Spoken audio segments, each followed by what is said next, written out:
बिस्मिल्लाहिर्रहमानिर्रहीम। अस्सलामु अलैकुम वरहमतुल्लाहि वबरकातुहू। आज मैं आपको बताऊंगी कि मुहर्रमुल हराम के दिनों में कौन से काम नहीं करने चाहिए। तो इन दिनों में कुछ ख़ास खाने बनते हैं और फिर बांटे जाते हैं। कहते हैं कि ये क्या जायज़ हैं या नहीं। अगर कोई इंसान हुर्मत वाले महीने के एतबार से ये सोचता है कि हम कुछ खा पी लें, या ताज़ीम वाले दिन हैं या रोज़ा रखते हैं लोग, तो उनकी अफ्तारी वगैरह के लिए कुछ अच्छा बनवा दें, जिसकी निस्बत से आप कुछ ख़ास खाना बनवाते हैं और फिर वो मतलब बांटते हैं, तकसीम करते हैं रोज़े की अफ्तारी के लिए, तो ये चीज़ जायज़ है, इसमें कुछ हर्ज नहीं। लेकिन बहुत सारे लोग हैं वो मशरूबात बनाकर तो रास्तों में सबील लगाते हैं, ये जायज़ नहीं। वो लोग ये कहते हैं कि करबला में शहीद होने वालों को इसका सवाब मिलेगा। लेकिन मेरे मुसलमान बहन भाइयों, अगर आप उस वाक़या को याद करके शरबत बना कर बांट रहे हैं तो ताज्जुब की बात है कि ये कोई खुशी मनाने वाला वाक़या थोड़ी है, बल्कि ये इंतहाई तकलीफ़ दे वाक़या है। इस वाक़या और शरबत का रिलेशन क्या, मेरी समझ में तो कम से कम ये बात नहीं आती। हालांकि वाक़या तो ये है कि उनका पानी बंद कर दिया गया था और आप यहाँ शरबत और दूध पिला रहे हैं, ये कौन सा तरीका है। यहाँ मसला ये है कि एक तबका मुकम्मल गम में चला गया और उन्होंने मातम वगैरह करना शुरू कर दिया, जो कि इस्लाम में हरगिज़ जायज़ नहीं। नोहा और मातम, मेरे नबी करीम सल्लल्लाहु अलैहि वसल्लम ने फरमाया कि उन औरतों पर अल्लाह की लानत है कि जो नोहा करती हैं या वाह वेला करती हैं या मुँह से इस तरह के कुछ अल्फाज निकालती हैं। एक वाक़या है कि एक यहूदिया औरत आप सल्लल्लाहु अलैहि वसल्लम के पास तशरीफ़ लाई और कहने लगी कि अल्लाह के नबी सल्लल्लाहु अलैहि वसल्लम, मैं मुसलमान होना चाहती हूँ। तो आप सल्लल्लाहु अलैहि वसल्लम ने फरमाया कि अगर तुम मुसलमान होना चाहती है तो कलमा पढ़। फिर शहादत का कलमा पढ़ाया और उसने फिर पूछा कि मुझे क्या क्या करना चाहिए और क्या नहीं करना चाहिए। तो उसमें एक पॉइंट आप सल्लल्लाहु अलैहि वसल्लम ने यह भी बताया कि ये बैन करना, वावेला करना और नोहा करना जो है वो हराम है मुसलमान का, इस्लाम लाने के बाद इंसान का। तो वो औरत जो थी वो कहती है कि 1 मिनट ठहर जाएं।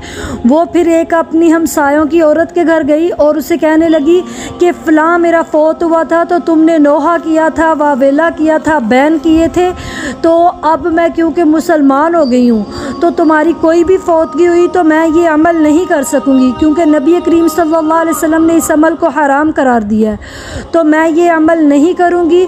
तो लिहाजा अगर मुझसे करवाना है तो अभी अभी करवा लो, उधार मैं आपका उतार दूंगी। तो इतने वो पक्के दिल से लोग मुसलमान होते थे। तो अब देखें कि जो अमीर लोग हैं वो गरीबों को पैसे दे के तो वो नोहा करवा रहे होते हैं और पिटवा रहे होते हैं। अल्लाह माफ़ करे, नाउज़ुबिल्लाह माज़अल्लाह, कि इस तरह के हमारे मुसलमानों में ये फ़िरकाबाजियाँ और पता नहीं क्या क्या काम हो रहे हैं। अल्लाह हदायत दे इस कौम को। फिर उसके बाद ये है कि दूसरे वो हैं कि वो इतने पता नहीं खुशियाँ मना रहे होते हैं कि साहब की कि मीठी चीज़ें बांटी जा रही हैं, हलीम बांटी जा रही हैं, खाने बांटे जा रहे हैं, तो वो हज़रत हुसैन रज़ी अल्लाह ताला अन्हु के नाम पर नज़र न्याज हो रही होती है। जबकि अल्लाह ताला ने कुरान पाक में फरमाया है कि यानी कि आपके ऊपर जो हराम करदा चीज़ें उनमें खून हराम है और वो जानवर भी हराम है जो है तो हलाल था लेकिन वो मर गया, तो मुर्दार का गोश्त खाना भी मुसलमानों के लिए हराम है, इंसानों के लिए हराम है, खून हराम है। फिर सूर का गोश्त, खंजीर का गोश्त हराम है। और फिर साथ फरमाया कि वमा उहिल्ला बिही लिगैरिल्लाह, कि जिस पर अल्लाह के अलावा किसी और का नाम लिया जाए वो नज़र न्याज जो है वो भी हराम है।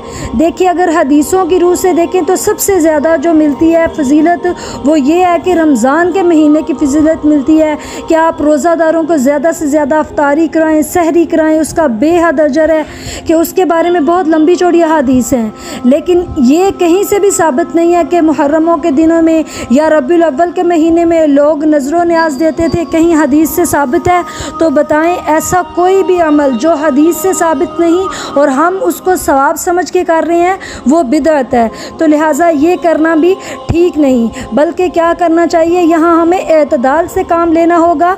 कुछ लोग मीठे बना के बांट रहे हैं और पता नहीं क्या क्या। हम लोगों को कुरान और सुन्नत के मुताबिक एतदाल के साथ चलना चाहिए। नबी करीम सल्लल्लाहु अलैहि वसल्लम और सहाबा इकराम रिज़वानुल्लाह अलैहिम अजमाइन ने इन दिनों में क्या क्या काम किए, हमें उसे फॉलो करना है। जैसा कि आम तौर पर लोग मुहर्रमों में शादी नहीं करते कि मुहर्रम के महीने में शादी नहीं करनी चाहिए, तो नबी करीम सल्लल्लाहु अलैहि वसल्लम की शादी हज़रत सफ़िया रज़ी अल्लाह ताला अन्हो से हुई। हज़रत अली रज़ी अल्लाह ताला अन्हो, हज़रत फ़ातिमा ज़हरा रज़ी अल्लाह ताला अन्हा की शादी भी मुहर्रमुल हराम में हुई। हज़रत उस्मान गनी रज़ी अल्लाह ताला अन्हु और हज़रत उम्मे कुलसूम रज़ी अल्लाह ताला अन्हा की शादी भी मुहर्रम में हुई। तो इसलिए ये करना जायज़ है, लेकिन अपने पास से ये लोग चीज़ें बना के तो इसको शादियाँ नहीं करते, तो ये जायज़ नहीं है।